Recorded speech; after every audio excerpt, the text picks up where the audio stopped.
Developments overnight in tensions between Syria, the United States and the Middle East. Israel has revealed to the US that Russia plans an arms sale with Syria, and the Journal's national security correspondent Adam Entis joins us from Washington with details. Adam, good morning.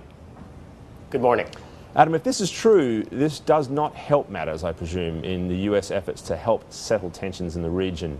Where does it take us?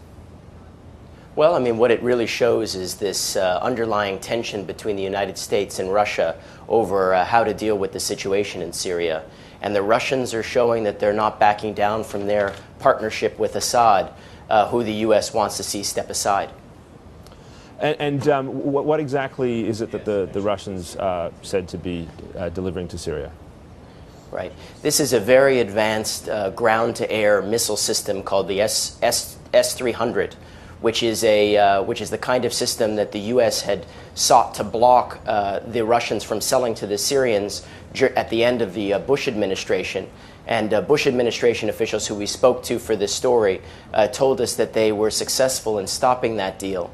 So for the Russians to revive it now, as we reach sort of a tipping point, potential tipping point in the conflict in Syria, would be a very clear message to the United States and to other Western powers and Arab allies of the United States that they need to keep their distance from what's going on in Syria and not try to intervene.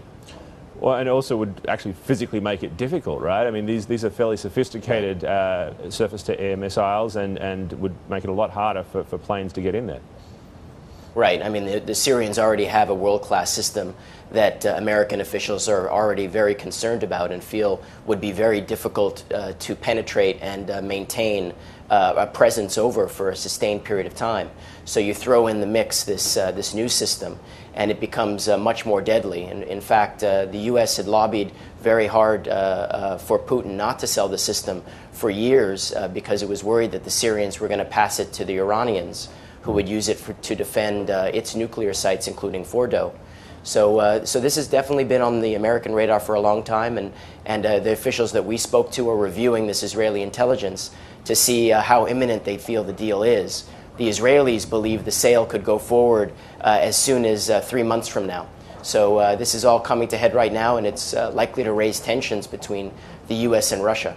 Now, one of the problems, of course, is that there's none of these parties are ever, disinterested parties, and as top-notch as the Israeli intelligence can be, there's often an agenda there as well. And then we know there's often been doubts about Israel's take on Iran's preparedness, for example, for a nuclear attack. Is there some skepticism in this case as well that Israel might be trying to provoke the U.S. into action?